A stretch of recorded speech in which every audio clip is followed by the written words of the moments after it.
And then Allah talks about the big one, and that's the one I really want to end this conversation with, even though there's more to go.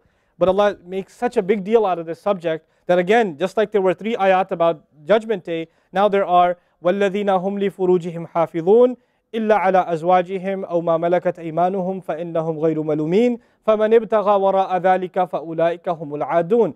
3 ayat about the same subject again. The only other subject that got 3 ayat was what? In this list. What's the only other subject that got 3 ayat? Judgment Day. Judgment Day and punishment. This is the next subject that gets 3 ayat. And you know what the subject is? Shamelessness. People who guard their privates. We live in the ultimately shameless world today. The world in which streaming videos off of any website are available on your mobile device. The age in which the pornography industry is a multi-trillion-dollar industry. The point of which, the agenda of which is to make sure every one of you is a consumer of filth in one way or another. That every man, woman, and child is exposed to this stuff, and they're hoping you are, so you become addicted to it, so you become yet another consumer. This is the gift of pornography to society. It's creating people, turning people into animals and perverts. And some of you, unfortunately, have that addiction. And you're watching this stuff online. And you're watching it and saving it on your apps and your mobile devices. And you don't feel bad about it anymore. You've justified it to yourself. And you feel bad about it once in a while, but you go back to it. And as a result, you think, oh, well, at least I'm not hurting anybody. At least I'm not doing it to anybody else. I'm just watching this stuff. It's okay. But you know what's happening to you? Inside, your soul is being just gutted. You have no soul left inside of you. So your prayers are empty, and you can't even shed a tear in your salat because your heart is so devoid of the fear of Allah because of the filth you've been watching all this time. It's turned you from a human being into an animal. So you can't even look. A woman passes by, and you see a piece of flesh walking by. You don't see a human being walking by that deserves respect. You check everybody out and everything out. You're constantly gawking and staring. You have a hard time putting your eyes down. When you're on the subway, when you're on campus, when you're at work, you're walking down the street, you just can't help it. You see a billboard, you take a second look, you see a third look. You don't miss any opportunity to just to violate your soul with your eyes. You're addicted completely. And then you say, brother, how do I get khushu' and salat? What world are you living in? What world are you living in? Ayyuhal ikhwa, my brothers, specifically my brothers. And I know some sisters have this issue too. It's a sad reality. This is a war. This is a war. This is more dangerous than any military war. This is the war that's destroying our souls. It's making its way into our homes. It's making its way, if I want to protect my children from this stuff as much as possible. But when my child goes to school, and it doesn't matter if it's Islamic school, there's a very high statistical likelihood that someone, a friend, with their iPod, with their mobile device, will say, hey, look at this. It's a very realistic, a thing nowadays. It's not far-fetched. And so I have to prepare my children for the filthy world that they're going to be brought up in. And there's no escape from this stuff anymore. There isn't. It's everywhere. It is everywhere. You have Islamic lectures followed up by, those YouTube puts those follow-up clips, and something will be filthy. Something will have to be filthy. And I don't think that's by accident. I'm not much of a conspiracy theorist, but I don't think that stuff is an accident. And what happens to you guys is you watch a video, you see something filthy, you click it, you click something else, and you end up watching disgusting things. That's what happens to you. وَالَّذِينَ هُمْ لِفُرُوجِهِمْ حَافِظُونَ. Especially when it comes to their privates, they guard them. They guard their shame. Brother, what's the solution? Should I get married? Like the guy who asked the other day, how can I get married right now? No, guys, the solution is not marriage. Because if you're a pervert, then you're going to be a pervert after marriage too. If you have no shame now, you will have no shame after marriage. Honestly. You think marriage is going to end your problems? No. Your problem isn't marriage. Your problem is spiritual in nature. Your problem is psychological in nature. You need help. You need to stop this. You need to stop hurting yourself like this. You will have nothing, there'll be nothing left inside you. I just had an email from a teenager who's addicted to pornography, an anonymous email, 14, 15-year-old teenager. Says, I want to kill myself. I can't stop. I've been watching it since I was 11. My parents don't know. I read this stuff and I cry because he's not one. There's millions of Muslim kids like this. Millions. Millions of them. We have to help these people. We have to do whatever we can. And we don't have the trillions of dollars of advertising to counter that. We don't. And it's not realistic for me to say Facebook, YouTube, Twitter, internet, it's all haram.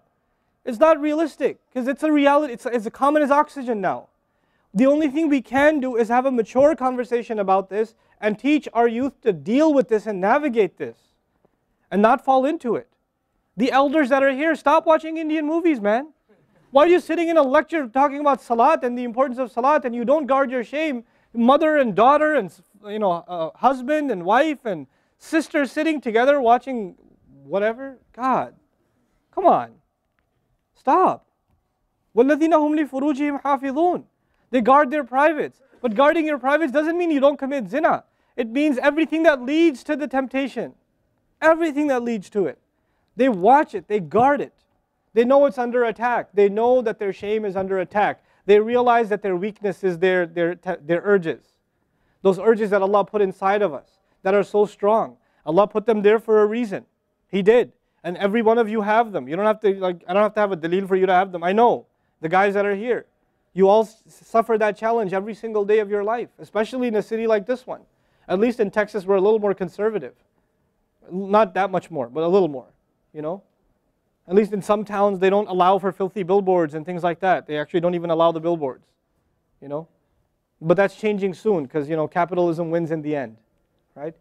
But you guys are living in this city where you're exposed to everything and anything. Everything and anything. And you have to really go out of your way to guard yourselves. This passage is not about high goals. This is about the bare minimum. I told you that, right? This is the bare minimum, folks. The bare minimum is we guard ourselves from shamelessness. We wage a war within ourselves against that tendency. And I know some of you have tried to quit before and you go back. And you've tried to quit before and you go back again. And you go back again. And you keep falling into that trap. I know some of you have done that. And you're struggling with it. But don't give up on yourself. Don't give up on yourself. And whatever it takes, if you just don't be alone. Don't be by yourself. Be with good friends. Be outside. Study somewhere else. Go to the library and study. Go somewhere where other people are around. Because when you're by yourself, shaitan gets you. And if the fear of Allah isn't enough for you, at least the fear of other people will work for you. At least something's better than nothing. For those, I've said this in other talks before, for the parents here, if you have a computer in the house, please don't make it a laptop. Have a desktop in the house with a really big monitor. Get the biggest monitor you can find. Honest to God, and make sure your computer is in the kitchen or in the dining room. Don't put it in the living room. Don't put it in the kids' room. Don't put it in your bedroom. Put it in the dining room, facing the public. You want to do homework, do it over there. Though you can't move the monitor this way or that way. It's facing everybody. That's how you should have it. This stuff, we have to take these precautions. Don't give your 11-year-old a smartphone. What were you thinking? That's not very smart. Don't give them a smartphone. Why am I seeing kids in Islamic school, 5th graders, with iPhones? iPhone 5s. I don't have an iPhone 5. Why do you have an iPhone 5? With 4G, you know how dangerous that stuff is? وَالَّذِينَ هُمْ لِفُرُوجِهِمْ حَافِظُونَ إِلَّا عَلَىٰ أَزْوَاجِهِمْ except upon their spouses أَوْ مَا مَلَكَتْ أَيْمَانُهُمْ فَإِنَّهُمْ غَيْرُ مَلُومِينَ or what their right hands possess, then they're not to be blamed. Allah says we have these urges and we can execute those urges, we can release those urges, but to the halal spouse, to the spouse, our spouses. But outside of that, we can't. And by the way, when people get addicted to this sort of thing, and they get accustomed to it, or they get over and overly exposed to it, they have miserable marriages. Their marriages start falling apart. They have this virtual idea of what pleasure means, and they don't find pleasure in their spouse anymore.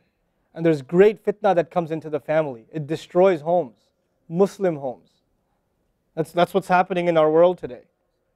Allah talks about the people who make salah, and He says, I'm describing the people who make salah because this is the mawsuf, al-musallin, then alladhina, all the alladhinas, all the asma' mawsula here are the wasf, the sifa of it, which means the people of salah are the people who protect their shame, are the people who fear judgment day, are the people who, they are constant in their prayers.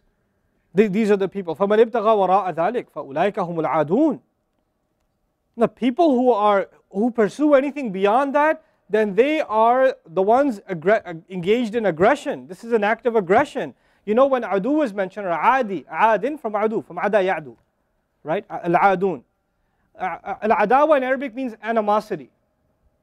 Allah says, whoever pursues their urges to be fulfilled outside of the halal, outside of the marriage, whoever pursues that, then they are engaged in an act of aggression. The question is, aggression against who? Because when you say enemy, then you have to say enemy of who? If they've become an enemy, who have you become an enemy to? Allah didn't mention a maf'ul bihi, no jar majroor, nothing related to it. You know what that means? They are an enemy to themselves, their family. They become an enemy even to Allah's teaching. You know, these are the kinds of people. The most important asset you and I have is our hearts. And this shamelessness destroys the hearts. It destroys it. The most precious thing you and I have to preserve is our iman. And these filthy images is destroying your iman. They're tearing your iman apart. Don't let it happen to you. Do not let it happen to you. And I can only talk about this. I can't stop you from doing anything. And nobody else can. You will have to police yourself. You will have to control yourself. You'll have to make the decision, is my iman important enough? Is my salat important enough? You know? Or should I just carry on and pretend? You know what I told you about jazur, right? When you come across evil, you just don't want to deal with it. You just ignore it. There's a lot of people like that. They hear this stuff and they don't deal with it. They just ignore it. And you're jazur. Then you're not from the musallin. Illa al-musallin. If you don't be from the people of jazur, from the jazur'een. Don't be from them. The people who just leave it. They don't even deal with their problem. They run from it. And they cave in every time. And they're reactionary. And that's the beautiful thing about the beginning of this passage. Halua, reactionary. Usually we react to temptation. You react to an image and it leads you to a site, which leads you to something else, which leads you to something else. You're constantly reacting to things. You're supposed to learn to have the right reaction, and the right reaction comes when we become people of salah.